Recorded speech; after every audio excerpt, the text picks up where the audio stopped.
everyone, welcome back to my channel MS Study for CBSE Pattern. Today I am going to start chapter 19 Parallel and Perpendicular Lines. ठीक है, तो इस chapter में सबसे पहले हम देखेंगे व्हाट इज इंटरसेक्टिंग लाइंस. ठीक है, तो बोले take two lines AB and CD. AB and CD. If we extend them on both sides, we find that they meet at a point O. अगर हम इन्हें दोनों साइड से एक्सटेंड करें तो हम क्या देखेंगे कि एक साइड पर आकर वो एक पॉइंट पर मिल जा रही हैं, यानी कि इंटरसेक्ट कर रही हैं. That point is O. Okay, तो जो हमने यहाँ देखा कि this AB and CD are the intersecting lines, यानी कि इंटरसेक्ट कर रही है किसी एक पॉइंट पर, तो वो इंटरसेक्टिंग लाइंस हो गई हैं. ओके, जैसे मान लीजिए सपोज कीजिए मैंने यहाँ पे दो लाइन इस तरीके से खींची तो ये इनका इंटरसेक्टिंग पॉइंट हो गया, या फिर एक लाइन ऐसे खींची एक लाइन ऐसे खींची तो यहाँ पर मिल गया, ये इनका इंटरसेक्टिंग पॉइंट हो गया. ओके, तो जो भी दो लाइंस आपस में एक दूसरे को इंटरसेक्ट करेंगी तो वो दोनों लाइंस क्या कहलाएंगी? Intersecting lines. ओके, और उसके बाद हम देखते हैं पैरेलल लाइंस. ये पैरेलल लाइंस क्या होती हैं? Consider the two lines EF and GH. ठीक है, मैंने यहाँ पे टू लाइंस ड्रॉ की हैं EF एंड GH. जब इन्हें हम दोनों ही डायरेक्शन में, यानी कि बोथ डायरेक्शन में एक्सटेंड कर रहे हैं, फिर भी आपस में नहीं मिल रही हैं और इनके बीच का जो गैप है वो हर जगह से इक्वल आ रहा है, यानी कि same distance at every places. ठीक है, if we extend these lines on both sides we find that they do not intersect even when we extend them to any extent. ठीक है, यानी कि हम उनको कितना भी दोनों साइड से बढ़ा लें बट वो फिर भी आपस में नहीं मिलेंगी. Such lines are called parallel lines. The distance between such lines always remain the same. यानी कि उन दो लाइंस के बीच का जो डिस्टेंस होता है वो हमेशा इक्वल रहता है. जैसे यहाँ पे एग्जांपल्स में हमने दिया, देखिए the opposite edges of a ruler. ठीक है, एक स्केल की अपोजिट साइड्स जो कि आपस में कभी नहीं मिलती हैं. ठीक है, जैसे देखिए यहाँ पे मैं स्केल लेके दिखाती हूँ आपको, ये साइड और ये साइड स्केल की जो है वो आपस में कभी नहीं मिलेगी, तो ये क्या है? पैरेलल लाइंस का एग्जाम्पल है. नेक्स्ट है the opposite edges of a table. Table की अपोजिट साइड्स भी आपस में कभी नहीं मिलेंगी. And the opposite edges of a book. ठीक है, एक बुक की भी जो एजेस होती हैं वो आपस में कभी नहीं मिलेंगी. And the most important example that the railway track. ठीक है, रेलवे ट्रैक की भी जो साइड्स होती हैं वो आपस में कभी नहीं मिलती हैं. ठीक है, उसके बाद आ जाइए परपेंडिकुलर लाइंस पे. परपेंडिकुलर लाइंस क्या होती है? When two lines intersect and make an angle of 90 degree. यानी कि ये भी इंटरसेक्टिंग लाइंस है बट यहाँ पर क्या बनेगा? 90 डिग्री का एंगल बनेगा, तब हम उन्हें क्या बोलेंगे? Perpendicular lines. Then we say that given lines are perpendicular to each other. ठीक है, जैसे इन फिगर हमने यहाँ पे दे रखा है AC is perpendicular to AB and we write AC perpendicular AB. Okay, this is the sign of perpendicular. यहाँ पे देखिए एग्जाम्पल्स दे दिए मैंने कुछ. The adjacent edges of a table top are perpendicular to each other. ठीक है, table top के जो एडजेसेंट एंगल्स साइड्स होती हैं वो आपस में क्या होती है? परपेंडिकुलर होती हैं. And the adjacent edges of a book are perpendicular to each other. जैसे देखिए यहीं पे अगर मैं देख लूँ तो ये जो साइड है और ये जो साइड है, यहाँ पे एक 90 डिग्री का एंगल बन रहा है, तो ये भी क्या हो गया? परपेंडिकुलर लाइंस का एग्जाम्पल हो गया. ठीक है, उसके बाद हम देखते हैं सेट स्क्वायर्स. सेट स्क्वायर्स क्या होते हैं? Two triangular objects contain in your geometry box are called set squares. ठीक है, आपकी ज्योमेट्री में टू ट्राइंगल टाइप के स्केल टाइप के रखे होते हैं, उन्हीं को हम क्या बोलते हैं? Set squares. इनमें से जो पहला सेट स्क्वायर होता है, the angle of one of the set squares are 90 degree 30 degree and 60 degree. ठीक है, जैसे देखिए मैं आपको दिखा कर बताती हूँ. ये देखिए, ये जो आपका एक सेट स्क्वायर है, इसमें यहाँ पे जो आपका एंगल दे रखा है दैट इज 90 डिग्री, ये वाला एंगल आपका 30 डिग्री है और ये वाला एंगल है आपका 60 डिग्री. ठीक है, तो ये हो गया आपका एक सेट स्क्वायर, ये एक ट्रायंगल की फॉर्म में होता है. ठीक है, उसके बाद जो सेकेंड है उसमें क्या है? The angle of another set squares are 90 degree 45 degree and 45 degree. ठीक है, ये है आपका दूसरा वाला सेट स्क्वायर. इसमें क्या है? आपकी जो यहाँ पर एंगल है वो 90 डिग्री है. ठीक है, उसके बाद इस वाले कॉर्नर पे और इस वाले कॉर्नर पे जो एंगल्स हैं वो हैं 45 डिग्री 45 डिग्री. ओके, तो ये हो गए आपके ज्योमेट्री बॉक्स में आने वाले दो सेट स्क्वायर्स. ठीक है, उसके बाद हमें यहाँ पे ड्रॉ करना है line parallel to a given line and passing through a given point, यानी कि अगर हमें एक लाइन गिवन है और उस लाइन के पैरेलल में हमें दूसरी लाइन खींचनी है तो हम कैसे ड्रॉ करेंगे। ठीक है, तो यहाँ पे देखिए दे रखा है आपको, draw a line parallel to A B and passing through P using a ruler and a set square. ठीक है, जो अभी मैंने आपको बताया, set square and ruler is your scale. तो यहाँ पे आपको कुछ मेथड दे रखा है, मेथड में स्टेप्स दे रखे हैं, उन स्टेप्स को हम फॉलो करेंगे और गिवन लाइन के थ्रू हम एक पैरेलल लाइन खींचेंगे। पहला स्टेप क्या है, take a set square and place its one perpendicular edge along A B.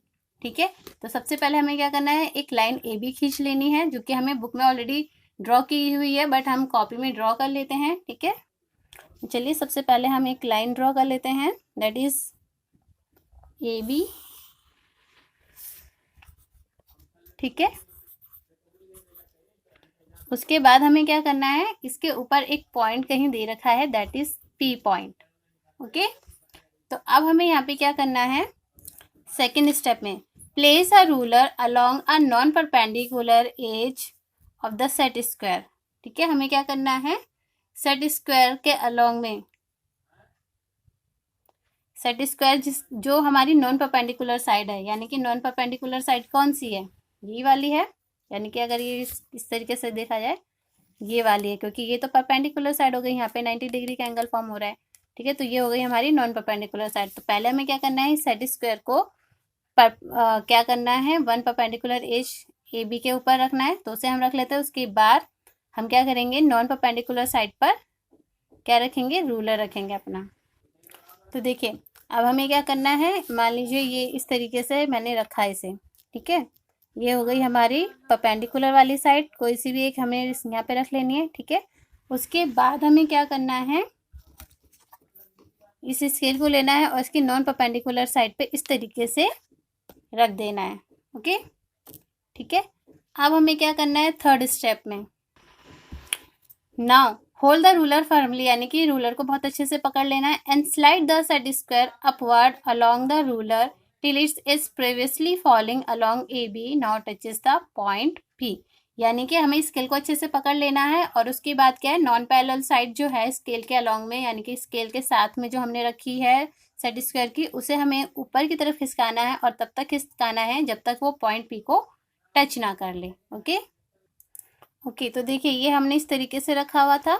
ठीक है, यानी कि यहाँ पे इस लाइन को अच्छे से टच कर रहा है और ये हो गया हमारा स्केल। तो स्केल को हमें अच्छे से इस तरीके से होल्ड करके रखना है और जो हमारा सेट स्क्वायर है उसको हमें आगे की तरफ करना है तब तक जब तक कि वो हमारे पॉइंट पी को टच ना कर ले। ओके, तो इसने अब पॉइंट पी को देखिए टच कर लिया है। ठीक है, और इसका फोर्थ स्टेप क्या है, अब हमें क्या करना है, इस सेट स्क्वायर से स्केल को हटा लीजिए, बट सेट स्क्वायर को हमें मूव नहीं करना है। और हमें क्या करना है, एक लाइन खींच देनी है जो हमारे पॉइंट पी को टच कर रही हो। ठीक है, और इसको हम क्या नाम दे देंगे, सी डी। ठीक है, सी एंड डी। ठीक है, this is the step number 4 C. Draw line C D along C this edge of the set square passing through the point P. ठीक है, तो पॉइंट पी से पास करते हुआ हमने एक यहाँ पे लाइन खींच दी है सी डी। ठीक है, the C D is a line passing through the point P and is parallel to A B. तो सी डी क्या है, पी से पास होकर जा रही है और ए बी के पैरेलल है। ठीक है, तो ये हमारे 4 स्टेप्स है जिसके हेल्प से हमने क्या किया है, एक गिवन लाइन के थ्रू, एक गिवन लाइन की हेल्प से हमने क्या करा है, एक अनदर लाइन खींची है जो कि उस गिवन लाइन के पैरेलल है। तो आई होप कि आपको ये अच्छे से समझ में आ गया होगा, और अगर थोड़ा सा भी डाउट है तो वीडियो को एक बार फिर से रिवर्स करके देख लीजिए। नाउ नेक्स्ट टॉपिक है to draw a line perpendicular to a given line, यानी कि अगर आपको एक लाइन गिवन है और उसके गिवन लाइन के लिए आपको एक परपेंडिकुलर लाइन ड्रॉ करनी है, तो उसे हम कैसे ड्रॉ करेंगे, तो बोले draw a line perpendicular to A B at L using a set square. ठीक है, तो हमें क्या करना है, इसमें सबसे पहले एक लाइन ड्रॉ कर लेते हैं। ठीक है, एक लाइन ड्रॉ कर लेते हैं, ये है हमारे लिए ए बी। ठीक है, और इसी पर कहीं पे आपको एक पॉइंट दे रखा है एल। ठीक है, अब हमें क्या करना है, देखिए पहले हम इसके स्टेप्स को रीड कर लेते हैं, उसके बाद हम इसे कंस्ट्रक्ट करेंगे। तो आपको दे रखा है प्लेस अ सेट स्क्वायर, ठीक है। सेट स्क्वायर आपको कोई सा भी ले सकते हैं आप, ये वाला भी, यानी कि जिसमें 1 एंगल 90 डिग्री और 2 एंगल 45 के हों, या फिर दूसरा वाला जिसमें एक एंगल 90 और एक एंगल 60 और एक 30 डिग्री का हो। बोल रहे हैं कि place a set square such that one of its edges forming a right angle falls along the line A B and the vertex at which the right angle is formed falls on L, ठीक है। यानी कि हमें इसको इस तरीके से, मान लीजिए यहाँ पे अगर लाइन दे रखी है तो इस तरीके से रखना है, और जहाँ पर हमारा पॉइंट एल हो वहाँ पे हमें क्या करना है, इसका 90 डिग्री वाला पॉइंट यानी कि ये वाला पॉइंट इस तरीके से रखना है, ठीक है। उसके बाद क्या है, fix the set square firmly and draw a रे LM along the edges of the set square perpendicular to that line along AB. Okay, now remove the set square. Thus LM is the required line perpendicular to AB at L. ठीक है, तो अब हमने देखिए यहाँ पे step पढ़ लिया है। अब हम इसको कंस्ट्रक्ट करते हैं। देखिए यहाँ पे इन्होंने क्या बोला, हमें क्या करना है, सबसे पहले एक लाइन ड्रॉ कर ली AB, उस पर हमने पॉइंट ले लिया L। अब हमारा ये जो सेट स्क्वायर है इसको इस तरीके से हमें रखना है कि जो पॉइंट L है हमारा, वहाँ पे हमारा 90 डिग्री का एंगल बनना चाहिए, ठीक है। तो अब देखिए हमें क्या करना है, इसको अच्छे से पकड़ के रखना है और इसके थ्रू, इसी पॉइंट से हमें क्या करना है, एक लाइन ड्रॉ करनी है जो कि परपेंडिकुलर हो AB के, यानी कि यहाँ पे 90 डिग्री का एंगल फॉर्म कर रही हो, ठीक है। इसको हम नाम दे देते हैं LM, ठीक है। तो जो LM है वो परपेंडिकुलर है AB के, ओके। तो ये तो हो गया हमारा फर्स्ट मेथड कि अगर हमें किसी गिवन लाइन के लिए परपेंडिकुलर लाइन खींचनी है तो हम सेट स्क्वायर की हेल्प से कैसे ड्रॉ कर सकते हैं। बट इन सेकेंड मेथड हम किसी भी गिवन लाइन के लिए परपेंडिकुलर लाइन खींचेंगे बट यूजिंग अ प्रोट्रैक्टर, ठीक है। तो उसके लिए देखिए हमें क्या करना पड़ेगा, सबसे पहले लाइन ड्रॉ करनी है, ठीक है। उसके बाद place a protractor in such a way that its horizontal edge line along line XY and the central point lie at P. See that the 0 degree mark lie on XY. तो इसके लिए देखिए पहले हम लाइन ड्रॉ कर, ठीक है। देखिए लाइन ड्रॉ कर लेते हैं हम लोग X एंड Y, ठीक है। उसके बाद हम कहीं भी इस लाइन पे एक पॉइंट ले लेते हैं, दैट इज P।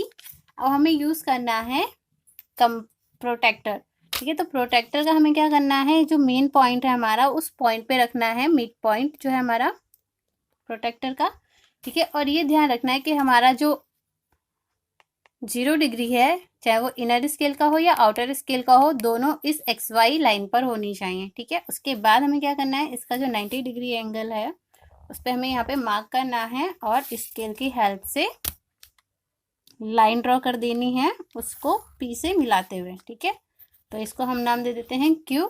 तो PQ is the perpendicular of XY, ठीक है। प्रोटेक्टर को हमने रीड किया है। देखिए आगे क्या करना था, इन्होंने बोला read the protractor anti clockwise from 0 mark and mark point Q with the pencil just near the 90 degree, जो कि हमने कर लिया है। Mark on the rim of the protractor, ठीक है। उस पर हमने ड्रॉ करके हमने 0 डिग्री 90 डिग्री पे पॉइंट मार्क कर लिया है। Now remove the protractor and draw ray PQ, then PQ perpendicular to XY, ठीक है। तो PQ क्या हो गया, perpendicular on XY, okay. Okay, तो आज की वीडियो में सिर्फ इतना ही। अगर आपको मेरा ये वीडियो अच्छा लगा हो, यानी कि पसंद आया हो, आपके काम का हो, तो इसे लाइक कीजिएगा, अपने दोस्तों में शेयर कीजिए और चैनल को सब्सक्राइब करके बेल आइकन जरूर प्रेस कीजिए, क्योंकि इससे आपको मेरी न्यू वीडियो का नोटिफिकेशन सबसे पहले मिलेगा। और जब तक मैं आपके लिए नया वीडियो लेकर आती हूँ, तब तक के लिए टाटा bye bye, have a nice day and take care.